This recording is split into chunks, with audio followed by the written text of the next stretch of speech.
The day they came. When the Zevrin ships appeared in the sky, most people assumed they were just more satellites, or maybe another billionaire launching junk into orbit. Nobody panicked, not at first. Even the news anchors smiled, unsure whether it was some military test or an atmospheric glitch.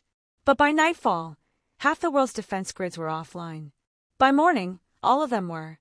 I was in the barn when it really started, standing on a hay bale, fixing a loose wire in the loft. Mom was inside on the radio, trying to reach my uncle, who lived down near Billings. We live in the far north of Montana. No neighbors for miles, nothing but trees, sky, and the wind whistling through fence posts. And Max, my dog, he was sitting at the edge of the barn door, watching the sky. Not wagging his tail, just watching, like he already knew something was wrong. Then I heard it, a low, distant rumble. Not thunder, not jets, something else. I climbed down and stood next to Max. We watched together as a sleek, triangular shape broke through the clouds, silent, smooth, like it didn't care if we saw it. It hovered just above the treetops, light pulsing along its edges like liquid metal. "Mom!" I shouted. "They're here!" She ran outside, shotgun in hand, even though we both knew that wouldn't help. We'd seen enough videos by then. Anytime someone shot at one of those ships, the bullet either bounced off or never landed at all, like space itself bent around the thing. The Zevrin weren't just visitors. They didn't want trade or peace talks. They wanted control, and fast. They targeted military bases, power grids, and satellites in precise, coordinated strikes. No drama, no war speeches, just domination. And they did it well. But they underestimated the quiet places. Places like ours. They didn't bomb us. Didn't even send troops. Just one of their little scanning drones. A spherical thing the size of a basketball, humming low as it floated down over the barn.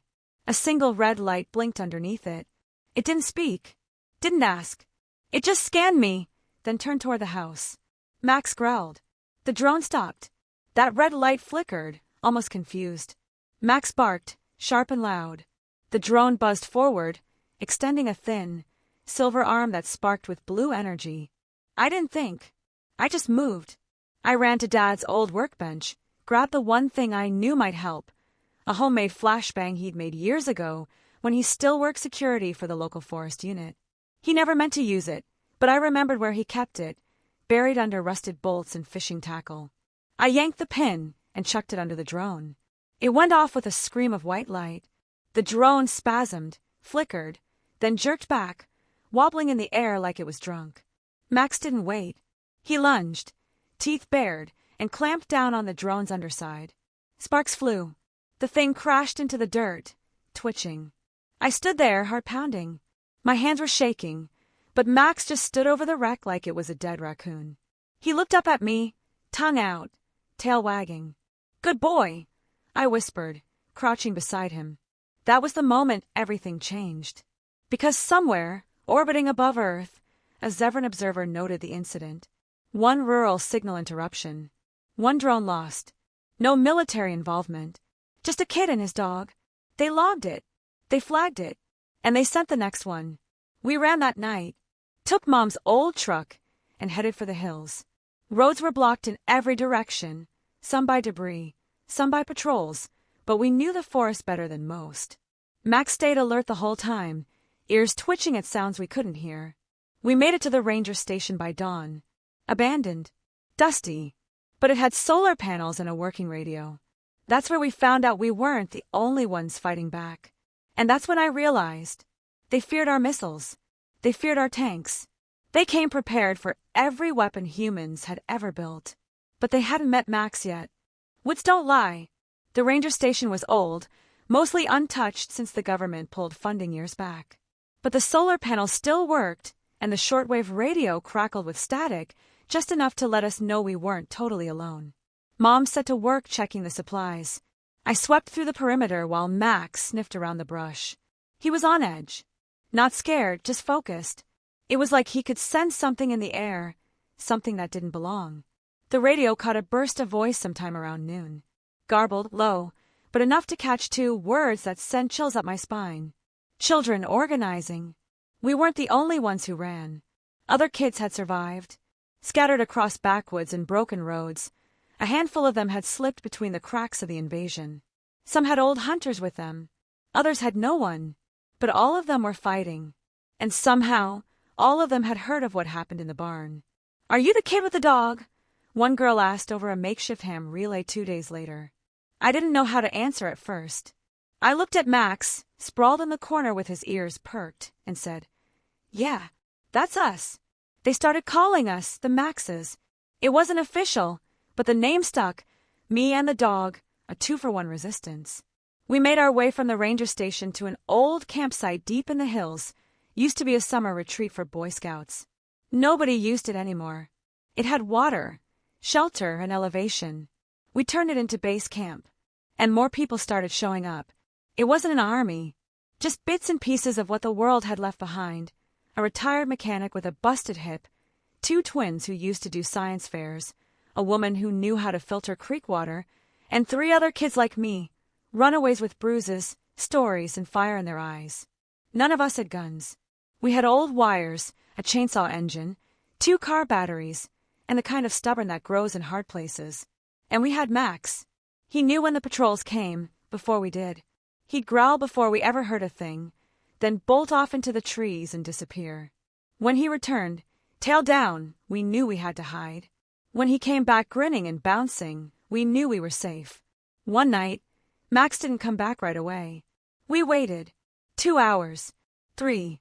Then, just past midnight, he limped back into camp with a bloody paw and a chunk of something metallic clamped in his jaw. It looked like a piece of Zevrin scout armor, but warped, like it had melted along the edge. The bite mark was unmistakable. "I think he did more than scout," I whispered. We took the scrap apart, carefully, using tools from a broken lawn mower and a crowbar. The inside pulsed faintly, still alive with alien current. We learned something that night. Max's bite didn't just break metal. It broke systems. Whether it was bacteria in his saliva or something the aliens hadn't prepared for, we couldn't say. But whatever it was, it made the drone short out, and maybe more. 2 days later, another team hit a drone using one of our traps, junkyard wire, copper coil, and a decoy chicken coop. They said their dog bit it afterward. Same result. Sparks, static, collapse. Somehow, the aliens had designed for missiles and tanks, but not for dogs. It sounds ridiculous. We laughed about it at first. But then it kept happening. The kids started calling it the bite protocol. Find the drone. Let the dog bite it. Disable. Rinse. Repeat. It wasn't pretty, but it worked. We started sending messages through the shortwave, short and simple. Don't run. Train your dogs. Don't aim. Let them bite. Max started it. You're not alone. The Zevrin didn't respond at first. Then one morning, we found a strange sound buzzing through the radio, chirps and clicks, like insect noise slowed down and twisted. "It's them," the mechanic muttered. "They're listening." I picked up the mic and said it loud enough for the mountains to hear. "You feared our weapons, but you missed something." I looked at Max. He was sitting there calm as ever, licking his paw like nothing in the world had changed. "You forgot to account for Max. The ghost in the woods." By the 3rd week, we weren't just hiding anymore, we were disrupting. The Zevrin had focused on population centers, military bases, and infrastructure. That made sense from their point of view. But their intel missed a basic human fact. You don't kill resistance by blowing up cities. You kill it by breaking spirit. And we weren't broken. Not yet. Every time a drone disappeared in the backwoods, they logged it. Every time we scrambled a patrol with a crude EMP coil or one of Max's bite runs, they marked the zone. Eventually, they gave us a name. Not me. Not Max. All of us. Organic Resistance Cluster 7 Alpha, though we didn't know that until later. What we did notice was how the drones changed. They started showing up thicker-skinned, faster and twitchier. One of them even sprayed some kind of foam gas at Max during a fight. Didn't work. He bit it anyway. Still brought back a busted core in his teeth like a chew toy. "Max is getting reckless," Mom said one night, as we patched up his leg with a strip of her old jacket. "He's going to get himself killed." I looked at him, tongue out, tail wagging, like none of us had fazed him. "He doesn't think he's saving the world," I said. "He thinks he's protecting us." She didn't say anything after that. just nodded and rubbed behind his ears. Satellite antenna. The turning point came in the valley. We'd intercepted a half-working Zevrin map from a downed scanner, and we figured out they had a supply node near an old dam. It wasn't much, just a mobile energy relay and some armor drones guarding it, but if we could hit it, we'd make them bleed. And by that point, we needed a win. We didn't have soldiers. We had a bunch of kids, 3 adults, 1 radio tech, and a dog. So we planned like kids do. Messy, loud, and a little dumb, but effective. The idea was simple. I'd lure the drones with the help of Max. The twins would hit them with a jerry-rigged EMP tower. Once the armor softened, Max would strike. Everything went sideways in the first 10 seconds. I'd barely tossed the decoy flare when one of the drones jumped the plan and came straight for Max. He dodged it, barely, but it clipped his side, knocking him down. I ran without thinking. And that's when I saw the Zevrin for the first time. Not a drone, not a machine, a real one. It was tall, insect-like, and shimmering in armor that bent light like water. Its eyes weren't eyes, they were pits of dull green fire. And when it saw me, it didn't aim a weapon. It just looked confused, like I wasn't worth killing. It stepped over me, headed toward Max. That's when Max leapt, right for the Zevrin's throat. There was a flash of light, a grinding howl, and the Zevrin fell like a tree. Max stumbled back, dazed and smoking. The Zevrin twitched twice, then stopped. I knelt beside Max. His side was burned. Part of his fur was gone. But he was breathing, still alive. And I realized something else. He hadn't just bitten it. He'd killed it. A full Zevrin soldier. We radioed it in. The message spread faster than we ever could have expected. They're not immune. They're not invincible. All it takes is the right kind of courage. Or teeth. Satellite antenna. Within days, we were getting reports from other woods, other camps. Kids with dogs, old farmers, ex-scoutmasters. Everyone had a story about some ragtag attack, an old shepherd, a street mutt, even a chihuahua that ripped apart a scanner's optics. It wasn't a weapon. It was instinct. The Zevrin couldn't predict instinct. Couldn't algorithm loyalty. Couldn't fight back against something they didn't understand. They had tech. We had dogs. They had strategy. We had heart. I heard one kid say over the shortwave, I guess they planned for missiles. But they didn't plan for Max. And just like that, it became something bigger. A movement. A symbol. Max, the dog, wasn't just my protector anymore. He was Earth's. The bite heard around the stars. They say revolutions start with a bang. Ours started with a bark. The story of Max spread faster than any official resistance broadcast. Across camps, radios, and hushed gatherings around oil drum fires, his name came up like a legend. Some kids even call their dogs Max, even when their names were things like Daisy or Rufus. To them, Max wasn't just a dog anymore. He was a message. We aren't done. We bite back. Satellite antenna. After the Zevrin soldier fell in the valley, something shifted. Not just in us, but in them. We saw fewer scouts, less aggression. And then, in a moment none of us expected, the sky lit up, not with more ships, but with fire. One of their orbital platforms burned up in atmosphere.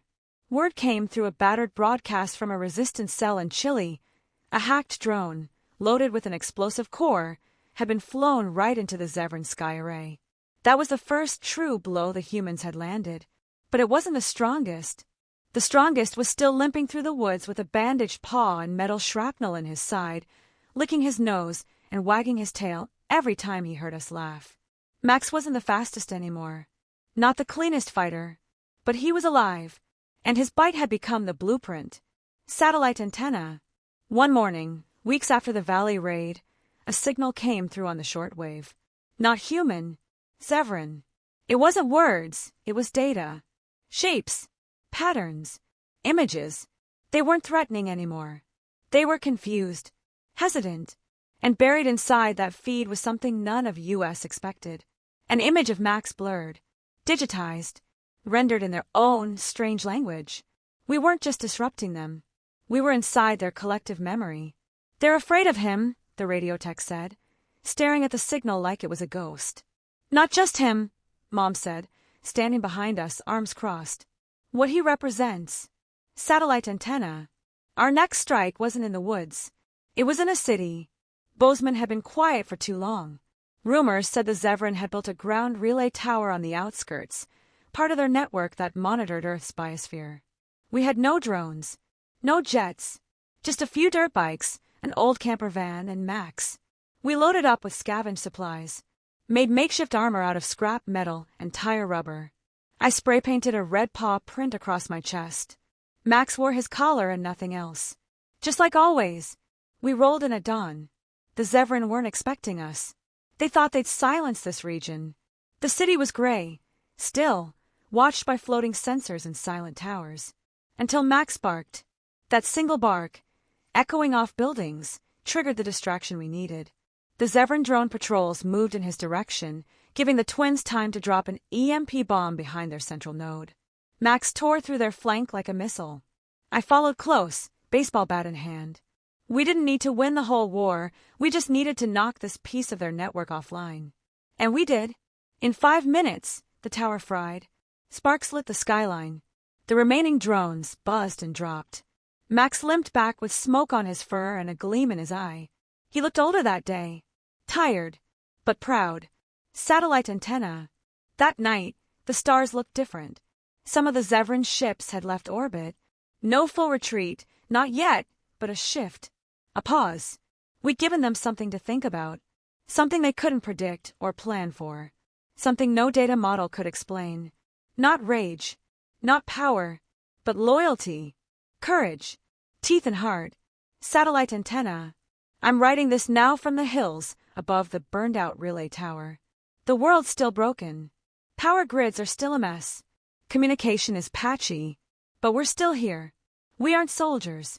We're kids, engineers, scavengers, farmers. And we have dogs. Max is curled up next to me, his breathing soft, steady. He's got a scar down his side now. Walks with a bit of a limp. But he's still Max. And if the Zevrin ever come back, they'll remember. They feared our weapons. But they hadn't met Max yet. And next time, they'll know better.